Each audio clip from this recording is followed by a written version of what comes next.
끔찍한 비명이 도로를 가득 메웠습니다. 지중해의 아름다운 해안도로는 순식간에 지옥이 됐어요. 검은 연기가 하늘을 뒤덮고 사람들의 비명소리와 자동차 경적음이 뒤섞였죠. 저는 믿을 수 없는 광경을 목격했습니다.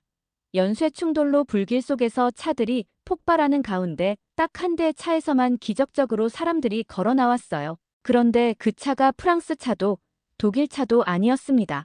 용기를 내어 그 가족에게 다가갔습니다. 남자는 프랑스어를 약간 할 줄 알았고 영어로 대화를 이어갔어요. 정말 다행입니다. 어떻게 무사히 빠져나올 수 있었나요? 남자는 아직도 충격에서 벗어나지 못한 표정이었지만 침착하게 대답했습니다. 차 문이 열리지 않아 당황했어요. 하지만 안전 시스템이 작동해서 에어백이 우리를 보호했고 비상 탈출 장치로 창문을 깰 수 있었습니다. 그 후 뒷문이 열려서 빠져나올 수 있었어요. 비상 탈출 장치, 대부분의 유럽 고급차들에도 없는 기능이었어요. 더 궁금해진 저는 질문을 이어갔습니다. 이 차를 선택한 특별한 이유가 있나요? 그는 어린 딸을 안아주며 대답했습니다. 안전성 때문이죠. 가족이 생기고 나서 가장 중요한 건 안전이라고 생각했어요. 이 차가 다양한 안전 테스트에서 최고 점수를 받았다는 것을 알고 구매했습니다. 그의 부인도 고개를 끄덕이며 말을 보탰어요. 처음에는 유명한 브랜드가 아니라서 망설였어요. 하지만 안전 기능이 정말 인상적이었죠. 오늘 그 선택이 우리 가족을 구했네요. 구급차로 이동하기 전 그 남자가 내게 명함 한 장을 건넸습니다. 혹시 더 궁금한 점이 있으시면 연락주세요. 파리에 살고 있습니다. 명함을 받아든 저는 한동안 말을 잇지 못했어요. 그들이 떠난 후에도 저는 그 자리에 한참을 서 있었습니다. 머릿속이 복잡했어요. 지금까지 확신했던 모든 것에 의문이 들기 시작했습니다. 하루 전만 해도 저는 의심 없이 유럽 자동차만이 최고라고 확신했습니다. 제 이름은 프랑수아 듀퐁입니다. 파리에서 나고 자란 자동차 평론가죠. 30년 넘게 이 업계에서 일하며 세계적으로 인정받는 전문가가 되었습니다. 자동차는 단순한 교통수단이 아니라 예술이자 기술의 집약체라고 늘 말해왔어요. 특히 유럽 자동차는 그 역사와 전통, 장인 정신이 담긴 최고의 걸작이라 확신했습니다. 페라리의 스티어링은 예술입니다. 메르세데스의 엔진은 교향악단의 연주와 같죠. 프랑스 시트로엥의 서스펜션은 세상에서 가장 편안한 침대보다 더 완벽해요. 이런 말들이 제 입에서 나오면 유럽 자동차 회사들의 주가가 오르기도 했어요. 물론 반대의 경우도 있었죠. 한 번은 이탈리아 브랜드의 신차를 혹평했더니 그 회사 CEO가 직접 전화해 항의하더군요. 하지만 저는 결코 타협하지 않았습니다. 진실만을 말하는 것이 제 원칙이니까요. 독일 출신의 마르쿠스 슈미트와는 오랜 라이벌 관계입니다. 그는 독일 차만 최고라고 우기죠. 프랑스 차의 혁신성을 절대 인정하지 않아요. 지난번 제네바 모터쇼에서는 공개 토론 중 심한 말다툼을 벌였습니다. 마르쿠스, 당신의 아우디는 기술적으로는 훌륭하지만 영혼이 없어요. 반면 프랑스 차는 감성과 혁신이 공존하죠. 이렇게 말하자 마르쿠스는 얼굴을 붉히며 사람들 앞에서 제게 쏘아붙였어요. 프랑수아, 당신이 그렇게 프랑스 차만 편애하니 시청자들이 당신의 평가를 더 이상 믿지 않는 겁니다. 당신의 애국심이 전문성을 가리고 있어요. 그의 말에 청중들 사이에서 웅성거림이 일었고 저는 그날 밤 내내 분노로 잠을 이루지 못했습니다. 우리는 서로를 존중하면서도 절대 양보하지 않는 관계입니다. 업계에서는 유럽 자동차계의 두 거장이라고 부르더군요. 한국 차에 대해서는 솔직히 관심이 없었습니다. 그저 일본 차를 모방한 싸구려 복제품 정도로 생각했죠. 제 프로그램에서도 한 번도 진지하게 다룬 적이 없었어요. 한국 차요? 그냥 가격만 싸고 품질은 형편없죠. 유럽 차와 비교하는 것 자체가 모욕입니다. 이런 발언으로 한국 자동차 팬들의 분노를 사기도 했지만 저는 개의치 않았어요. 진실은 하나라고 믿었으니까요. 유럽의 자동차 역사는 100년이 넘었고 세계 최고의 기술력과 디자인 감각을 보유하고 있다는 사실이 제게는 너무나 자명했습니다. 제 딸 소피는 파리 대학에서 국제관계학을 공부하는 똑똑한 학생이에요. 환경 문제에 관심이 많아서 저와 자주 토론을 벌이곤 했죠. 아빠, 왜 항상 큰 엔진과 빠른 속도만 중요하게 생각해요?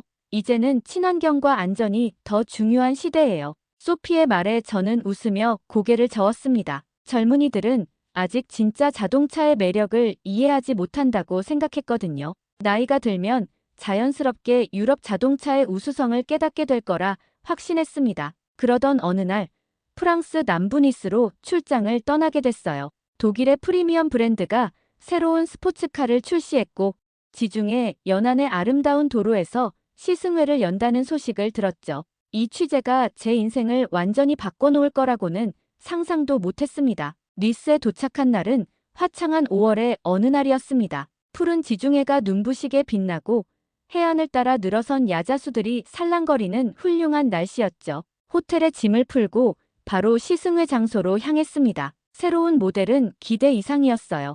650마력의 강력한 엔진, 완벽하게 설계된 공기역학, 그리고 프리미엄 가죽으로 마감된 실내까지. 이건 그야말로 걸작이군요. 이 차를 타고 니스의 해안도로를 달리는 것은 인생 최고의 경험이 될 겁니다. 시승회를 마치고 호텔로 돌아가는 길, 저는 니스의 아름다운 해안도로를 더 즐기고 싶었어요. 렌터카로 빌린 프랑스 세단을 타고 코트다주르의 구불구불한 도로를 달렸습니다. 시원한 바닷바람을 맞으며 드라이빙의 즐거움에 푹 빠져 있었죠. 그때였습니다. 전방에서 갑자기 빨간 불빛이 보였어요. 처음에는 교통정체인 줄 알았습니다. 하지만 점점 가까워질수록 상황이 심각하다는 것을 깨달았어요. 사이렌 소리가 요란하게 울려 퍼지고 검은 연기가 하늘로 치솟고 있었습니다. 도로가 완전히 막혔고 경찰들이 차량을 우회시키고 있었어요. 하지만 저는 자동차 전문가로서 호기심을 억누를 수 없었습니다. 차를 길가에 세우고 현장으로 걸어갔죠. 경찰의 제지를 뚫고 언론인 신분증을 보여주며 들어갔습니다. 눈앞에 펼쳐진 광경은 충격적이었어요. 최소 20대 이상의 차량이 연쇄 추돌한 끔찍한 사고였습니다. 몇몇 차들은 이미 화염에 휩싸여 있었고 구급대원들이 부상자들을 응급처치하고 있었어요. 공기 중에는 타는 고무와 기름 냄새가 가득했습니다. 경찰관에게 상황을 물었더니 대형 트럭 한 대가 브레이크 고장으로 통제력을 잃고 다른 차들을 연쇄적으로 들이받았다고 했어요. 사고가 난 지점이 내리막길이라 피해가 더 컸던 겁니다. 지금까지 확인된 사망자가 3명이고 중상자는 12명입니다. 최악의 사고 중 하나예요. 그때 사고 중심부에서 놀라운 광경이 펼쳐졌습니다. 불길과 연기 사이로 한 차가 보였어요. 다른 차들은 형체를 알아볼 수 없을 정도로 파손되었는데 이 차만은 구조가 상당히 온전했습니다. 그리고 가장 충격적인 것은 그 차에서 한 가족이 스스로 빠져나오는 모습이었어요. 이 모든 장면을 지켜보며 저는 처음으로 제 확신이 흔들리는 것을 느꼈습니다. 사고 현장에서 생존자들을 만난 후 호텔로 돌아와 그들이 건넨 명함을 확인했어요. 김현우, 한국 자동차 회사의 파리 지사에서 근무하는 엔지니어였습니다. 파리로 돌아온 후 저는 니스에서 목격한 사고 현장의 기억을 떨쳐낼 수 없었습니다. 평소처럼 자동차 평론 프로그램을 진행했지만 마음 한구석에는 계속 의문이 맴돌았어요. 특히 한국 SUV에서 무사히 탈출한 그 가족의 모습이 자꾸 떠올랐습니다. 주말 딸 소피가 집에 왔을 때 저는 서재에 틀어박혀 니스 사고에 관한 기사를 쓰고 있었어요. 제가 쓰던 기사를 보더니 소피의 표정이 심각해졌어요. 고개를 끄덕이며 경험을 이야기해 주었습니다. 특히 한국차에서 가족이 무사히 탈출한 장면을 상세히 설명했죠. 솔직히 충격받았어. 내가 항상 무시해온 한국차가 저런 상황에서 탑승자를 보호할 수 있다니 다시 생각해봐야 할 것 같아. 제 말에 소피가 의외로 기뻐했습니다. 평소 환경 문제에 관심이 많던 소피는 제가 유럽 대형차만 고집하는 걸 못마땅했거든요. 드디어 아빠도 생각이 바뀌는군요. 사실 제가 말씀드릴 게 있어요. 아빠, 제가 사귀는 사람이 있어요. 같은 학과 친구예요. 이름은 박준호고 한국에서 온 유학생이에요. 아빠 준호는 정말 좋은 사람이에요. 아빠의 프로그램도 항상 보고 자동차에 대해서도 많이 알고 있어요. 아빠가 한국차에 대해 비판할 때도 이해한다고 했어요. 저녁 식사 후 소피가 떠나고 다시 서재로 돌아와 컴퓨터 앞에 앉았어요. 이번에는 니스 사고 기사가 아닌 한국에 대한 정보를 찾아보기 시작했습니다. 문화, 역사, 그리고 최근의 기술 발전까지 특히 자동차 산업에 대한 자료를 집중적으로 찾아봤죠. 놀랍게도 한국은 불과 몇십 년 만에 세계적인 자동차 강국으로 성장해 있었어요. 처음에는 일본 모델을 모방했지만 이제는 독자적인 기술력과 디자인으로 세계 시장을 공략하고 있었습니다. 특히 안전성과 친환경 기술 분야에서는 유럽 브랜드들과 당당히 경쟁하고 있었어요. 불과 40년 전만 해도 기술 후진국이었던 나라가 이제는 세계 최고 수준의 자동차를 만든다니. 프랑스는 자동차 역사의 시작부터 함께했지만 지금은 혁신 속도에서 밀리고 있다는 사실이 가슴 아팠습니다. 그러나 동시에 제 안에 새로운 호기심이 생겨났어요. 이 놀라운 발전의 비밀은 무엇일까? 침대에 누워서도 머릿속은 복잡했습니다. 지금까지 제가 고수해온 가치관이 흔들리는 기분이었어요. 하지만 한편으로는 이런 변화가 두렵지만은 않았습니다. 새로운 세상이 제 앞에 펼쳐지는 듯한 기대감도 있었으니까요. 이렇게 잠이 들기 전 스마트폰으로 한국 자동차 회사의 최신 모델들을 하나하나 살펴보았습니다. 박준호를 처음 만난 날, 저는 무척 긴장했습니다. 대학 세미나실에서 그의 발표를 들으며 첫인상에 놀랐어요. 준호는 유창한 프랑스어로 환경 교통 시스템에 대해 자신감 있게 발표했습니다. 소피가 저와 준호를 정식으로 소개했죠. 준호는 공손하게 허리를 숙이며 인사했습니다. 뒤퐁 씨를 만나게 되어 영광입니다. 저는 당신의 프로그램 열렬한 팬입니다. 내 프로그램을 본다고 한국차에 대한 내 비판적인 발언을 들었을 텐데.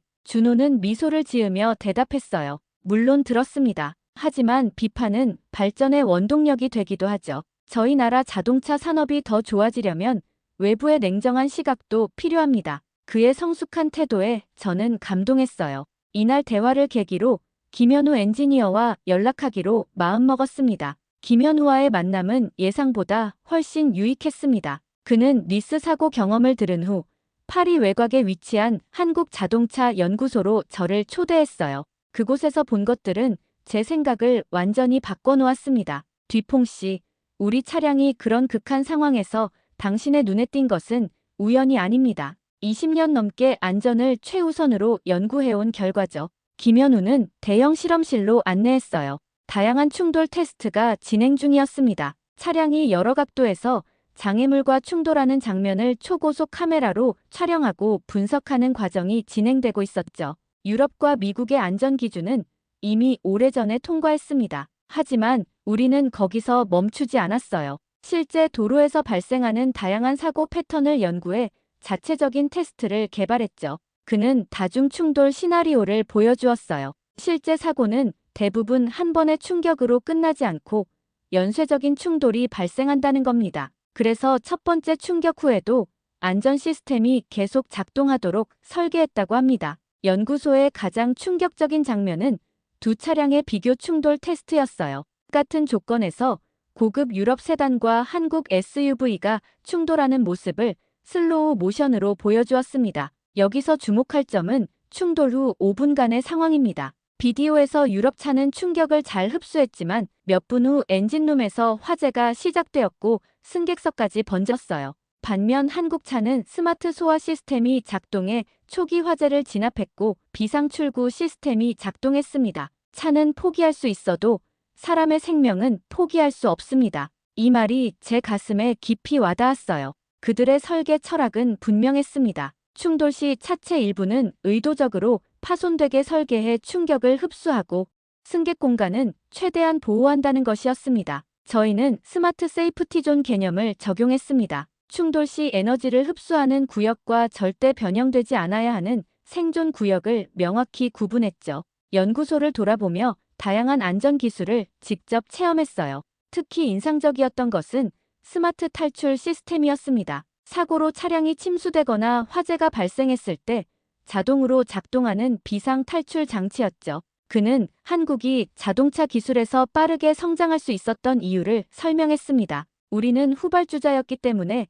오히려 장점이 있었습니다. 기존 관념에 얽매이지 않고 새로운 접근법을 시도할 수 있었죠. 파리로 돌아오는 길, 제 마음은 복잡했어요. 30년 동안 쌓아온 제 신념이 하루아침에 흔들렸으니까요. 하지만 동시에 새로운 가능성에 눈을 뜬 것 같은 기분이었습니다. 호텔방에서 새로운 기사를 쓰기 시작했어요. 제목은 편견을 넘어 한국 자동차 안전 기술의 진실이었습니다. 기사를 쓰며 계속 자문했어요. 왜 이런 사실을 더 일찍 알아차리지 못했을까? 이 기사가 발표되면 제 평판은 어떻게 될까? 하지만 진실을 말하는 것이 제 임무였습니다. 아무리 불편한 진실이라도 말이죠. 마침내 기사를 완성하고 편집자에게 보냈습니다. 다음 날, 제 인생의 새로운 챕터가 시작되었어요. 프랑스 최고의 자동차 평론가, 한국차를 옹호하다. 제 기사가 발표된 다음 날, 이런 헤드라인이 유럽 전역의 언론을 장식했습니다. 그동안 유럽차만이 최고라고 주장해왔던 제가 한국 자동차의 안전성과 기술력을 인정한 것은 업계에 큰 파장을 일으켰어요. 이메일함은 금세 넘쳐났습니다. 독자들의 반응은 극과 극이었죠. 일부는 제 용기와 정직함을 칭찬했지만 다른 일부는 배신감을 느꼈다며 분노했어요. 유럽 자동차 회사들의 반응은 싸늘했습니다. 몇몇 회사는 시승 초대나 광고 계약을 재고하겠다는 메시지를 보내기도 했어요. 가장 격렬한 반응은 오랜 라이벌인 마르쿠스 슈미트에게서 왔습니다. 그는 자신의 칼럼을 통해 저를 정면으로 비판했어요. 프랑스와 뒤퐁이 한국차에 매료된 것은 단순한 우연이 아닙니다. 그의 딸이 한국인과 연애 중이라는 사실이 그의 판단에 영향을 미친 것은 아닐까요? 마르쿠스의 칼럼을 읽고 처음에는 화가 났습니다. 그가 어떻게 소피와 준호의 관계를 알아냈는지 의문이었어요. 더 충격적인 것은 며칠 후 벌어진 일이었어요. 유럽 자동차 협회 포럼에서 마르쿠스와 마주쳤습니다. 그는 공개적인 자리에서 저를 향해 도발적인 질문을 던졌어요. 프랑스와 당신의 평가는 더 이상 객관적이지 않소. 한국인 남자친구를 둔 딸 때문에 판단이 흐려진 거 아니오? 그의 말에 카메라 플래시가 터졌습니다. 제 주먹이 부들부들 떨렸어요. 그는 내 명예뿐 아니라 내 가족까지 건드렸습니다. 하지만 저는 깊게 숨을 들이마시고 차분하게 대답했어요. 마르쿠스, 나는 니스 사고를 직접 목격했소. 내 딸의 연애는 그 후에 알게 된 일이오. 내가 30년간 쌓아온 전문성을 의심한다면 직접 현장에 가서 확인해 보시오. 청중들 사이에서 작은 박수 소리가 들렸습니다. 마르쿠스는 잠시 말을 잃었어요.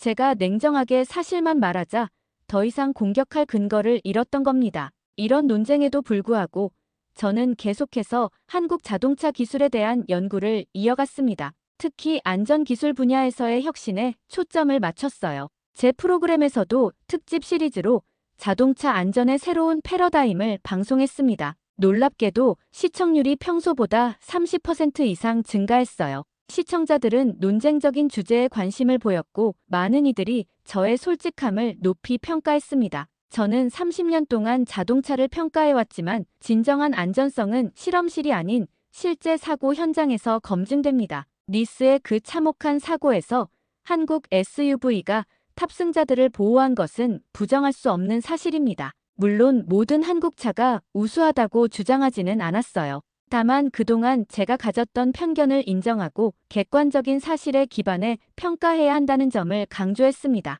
유럽차는 여전히 많은 면에서 우수합니다. 특히 주행 감각과 디자인, 프리미엄 품질 면에서는 세계 최고 수준이죠. 하지만 안전기술과 실용적인 혁신 면에서는 한국이 우리를 앞서고 있다는 사실을 인정해야 합니다. 이런 발언은 업계에 큰 충격을 주었습니다. 유럽 자동차 회사들은 긴급 회의를 소집해 한국 브랜드에 대한 대응 전략을 논의했다는 소문이 돌았어요. 일부 회사는 안전기술에 대한 투자를 늘리겠다고 발표했습니다. 소피가 저를 찾아왔어요. 아빠 준호가 다음 달에 한국으로 잠시 돌아가는데 아빠도 같이 가면 어떨까 해요. 직접 한국의 자동차 산업을 더 깊이 볼 수 있는 기회가 될 거예요. 순간 제 머릿속에 아이디어가 떠올랐습니다. 한국 방문을 통해 더 깊이 있는 취재를 할 수 있겠다는 생각이 들었어요. 특히 한국 자동차 회사들의 본사와 공장을 방문한다면 더욱 풍부한 내용의 후속 기사를 쓸 수 있을 것 같았습니다.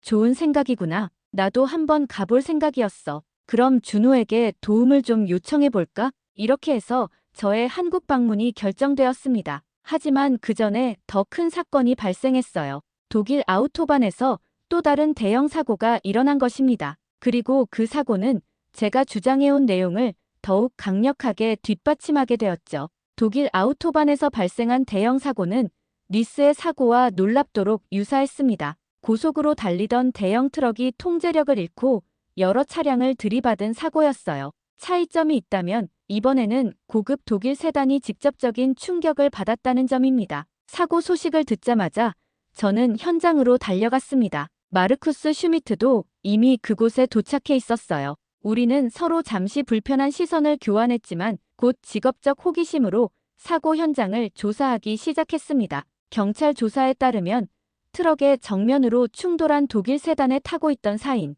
가족 중 아무도 살아남지 못했다고 합니다. 반면 그 옆에 있던 다른 차량들은 상대적으로 피해가 적었어요. 현장의 스크린에서는 사고 장면을 담은 CCTV 영상이 반복해서 재생되고 있었습니다. 저와 마르쿠스는 나란히 서서 그 영상을 자세히 살펴봤어요. 충격 각도가 니스 사고와 거의 동일해 보이는군요. 제 말에 마르쿠스도 고개를 끄덕였습니다. 그렇군요. 하지만 여기서 중요한 것은 차량의 속도와 충격량입니다. 이번 사고는 훨씬 더 강한 충격이었을 겁니다. 그의 말을 반박하고 싶었지만 전문가로서 먼저 사실을 확인해야 했어요. 현장 조사관에게 다가가 더 자세한 정보를 요청했습니다. 두 사고 모두 약 80km 속도로 달리던 트럭이 정지해 있는 차량들을 들이받은 케이스입니다. 충격량으로 보면 거의 유사한 상황이었죠. 이 정보를 들은 마르쿠스의 표정이 굳어졌어요. 저는 더 깊이 파고들었습니다. 사망 원인이 확인되었나요? 안전 케이지의 붕괴로 인한 압박사입니다. 차체가 운전석과 조수석 방향으로 심하게 변형되었고 에어백이 제대로 작동하지 않았습니다. 사고 2분 후 엔진에서 화재가 발생했고 차량 도어가 변형되어 열리지 않았어요. 저는 니스 사고에서 본 한국 SUV가 떠올랐어요. 똑같은 충격을 받았지만 차체는 승객 공간을 완벽하게 보호했고 안전 시스템도 정상 작동했습니다. 현장 한쪽에서는 희생자 가족의 친척이 경찰과 이야기를 나누고 있었습니다. 우리는 조심스럽게 다가가 위로의 말을 전했어요. 그는 눈물을 흘리며 말했습니다. 우리 가족은 이 차가 가장 안전하다고 믿었습니다. 유럽 최고의 브랜드인데 왜 문이 열리지 않았을까요? 왜 그들은 탈출할 수 없었을까요? 그의 울부짖는 목소리가 제 가슴을 찢었습니다. 저는 CCTV 영상을 다시 보았어요. 화재 속에서 문이 열리지 않던 장면이 무섭게 눈에 들어왔습니다. 현장에서 돌아오는 길, 우리는 같은 차에 탔습니다. 오랫동안 아무 말도 없다가 마르쿠스가 먼저 입을 열었어요. 프랑수아, 당신 기사를 읽었소. 처음에는 화가 났지만 이제는 당신이 옳았다는 것을 인정해야 할 것 같군요. 그리고 개인적인 일로 공격해서 미안하오. 그의 솔직한 고백에 저는 놀랐습니다. 우리는 너무 오랫동안 유럽차의 우수성만 믿어왔소. 하지만 실제 사고 현장에서는 다른 결과가 나타날 수 있다는 사실을 간과했던 거요. 저는 고개를 끄덕였습니다. 우리 모두 편견에 사로잡혀 있었던 것 같아요. 이제는 브랜드나 국가가 아닌 실제 성능과 안전성에 집중해야 할 때가 아닐까요? 마르쿠스가 손을 내밀었고 저는 그의 손을 꽉 잡았습니다. 오랜 라이벌이었지만 이제 우리는 같은 목표를 향해 나아가고 있었어요. 바로 진실을 밝히는 것이었습니다. 그날 저녁 저는 두 사고를 비교 분석한 새로운 기사를 썼습니다. 제목은 생명을 지키는 것은 브랜드가 아닌 기술이다였어요. 독일 사고의 희생자들을 생각하며 무거운 마음으로 글을 마무리했습니다. 차가 아무리 고급스럽고 비싸도 결국 중요한 것은 위기 상황에서 탑승자를 얼마나 잘 보호하느냐입니다. 브랜드나 국가에 대한 맹목적인 충성이 아닌 실제 안전 기술과 설계 철학을 보는 눈이 필요한 때입니다. 마르쿠스는 자신의 칼럼에서 제 기사를 인용하며 지지의 뜻을 밝혔어요. 두 사건의 비교는 이제 전 세계 자동차 업계에 큰 파장을 일으키기 시작했습니다. 차가 아닌 기술이 생명을 지킨다는 메시지는 단순한 슬로건을 넘어 새로운 패러다임의 시작이 되었습니다. 그리고 저는 이 메시지를 더 널리 알리기 위해 한국으로의 여행을 서둘렀어요. 한국 방문은 제 인생의 전환점이 되었습니다. 박준호의 도움으로 주요 자동차 회사들의 연구소와 공장을 둘러볼 수 있었어요. 그곳에서 만난 엔지니어들의 열정과 혁신 정신은 깊은 인상을 남겼습니다. 밤늦게까지 불이 켜진 연구실에서 일하는 엔지니어들의 모습은 장인 정신을 보는 것 같았어요. 가장 인상적이었던 곳은 충돌 안전 연구소였습니다. 동일한 조건으로 세계 각국의 차량들을 테스트하는 모습을 볼 수 있었어요. 니스와 아우토반의 사고와 유사한 조건에서 한국 차량의 승객 생존 공간은 거의 온전하게 유지되었습니다. 우리는 아직 배울 것이 많습니다. 유럽과 미국의 선진 기술을 연구하면서도 우리만의 방식으로 혁신하려고 노력하고 있어요. 현지 개발팀장의 말이 인상적이었습니다. 겸손함과 자신감이 공존하는 태도였어요. 그들은 전통적인 자동차 강국들을 존중하면서도 자신들만의 길을 개척하고 있었습니다. 한국에서의 2주가 지나고 저는 많은 것을 배운 채 파리로 돌아왔습니다. 놀라운 소식이 기다리고 있었어요. 제 기사와 마르쿠스의 지지로 인해 유럽 자동차 안전평가 기준이 전면 개편된다는 것이었습니다. 이제 실제 사고 상황을 더 잘 반영한 새로운 테스트가 도입될 예정이었어요. 집으로 돌아온 첫날, 저는 큰 결정을 내렸습니다. 30년 동안 타던 프랑스 차를 팔고 한국 SUV를 구입한 것이죠. 아빠, 정말요? 이거 큰 변화인데요? 소피의 놀란 표정에 저는 웃으며 대답했습니다. 이제 진정한 가치가 무엇인지 알게 됐어. 브랜드나 역사가 아니라 실제 성능과 안전성이 중요하다는 걸 말이야. 내 평생을 걸고 쌓아온 명성이 무너지더라도 난 진실과 가족을 선택하겠다. 마르쿠스가 전화를 걸어왔어요. 프랑스와 좋은 소식이 있어. 독일 브랜드들이 안전기술에 대한 대대적인 투자를 발표했어. 그리고 몇몇은 한국 회사와의 기술 협력도 검토 중이라고 하네. 이 소식에 저는 깊은 만족감을 느꼈습니다. 변화는 이미 시작되었고 이것은 모든 소비자에게 혜택이 될 것이었으니까요. 지금 그날로부터 1년이 지났습니다. 저는 여전히 자동차 평론가로 활동하고 있지만 이제는 다른 시각으로 차를 평가합니다. 브랜드나 국적보다는 실제 성능과 안전성, 그리고 혁신에 중점을 두고요. 가끔 니스의 사고 현장을 떠올리면 아직도 가슴이 쓰립니다. 그 비극적인 순간이 없었다면 저는 여전히 좁은 시각으로 세상을 바라보고 있었을 거예요. 차가 아닌 기술이 생명을 지킨다는 우리의 슬로건은 이제 업계의 표준이 되었습니다. 소비자들도 더 이상 단순히 브랜드나 외관만으로 차를 선택하지 않고 실제 안전 성능과 기술력을 중요하게 고려하기 시작했어요. 지난주 제 프로그램에서 한 시청자가 물었습니다. 뒤퐁 씨, 당신이 생각하는 최고의 자동차는 무엇인가요? 예전에 저였다면 망설임 없이 특정 유럽 브랜드의 모델을 꼽았을 겁니다. 하지만 이제 제 대답은 달라졌어요. 최고의 자동차는 당신과 당신의 가족을 안전하게 지켜주는 차입니다. 브랜드나 국적은 중요하지 않아요. 중요한 것은 그 차가 담고 있는 기술과 철학입니다. 이제 저는 자동차 비평가를 넘어 안전의 전도사가 되었습니다. 제 삶의 목적이 달라진 거죠. 더 이상 특정 브랜드를 옹호하거나 폄하하는 것이 아니라 모든 사람들이 더 안전한 차를 선택할 수 있도록 돕는 것이 제 사명이 되었습니다. 때로는 변화가 고통스럽기도 합니다. 오랜 신념을 버리는 것은 결코 쉬운 일이 아니니까요. 하지만 그 과정을 통해 우리는 더 성장하고 더 넓은 세상을 볼 수 있게 됩니다. 제 자신의 편견과 싸우는 과정은 어려웠지만 그 결과로 얻은 깨달음은 그 어떤 것과도 바꿀 수 없는 소중한 가치입니다. 이제 저는 매일 아침 창문을 열고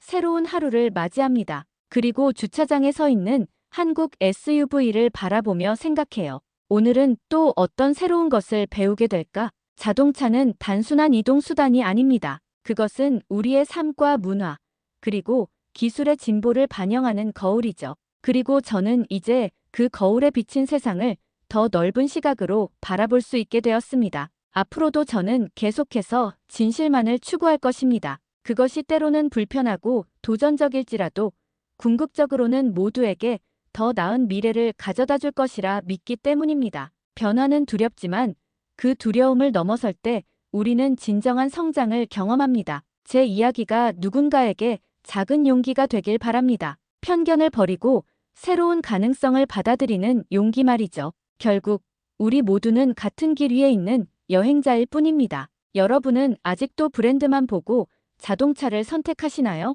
여러분의 의견을 댓글로 나눠주세요.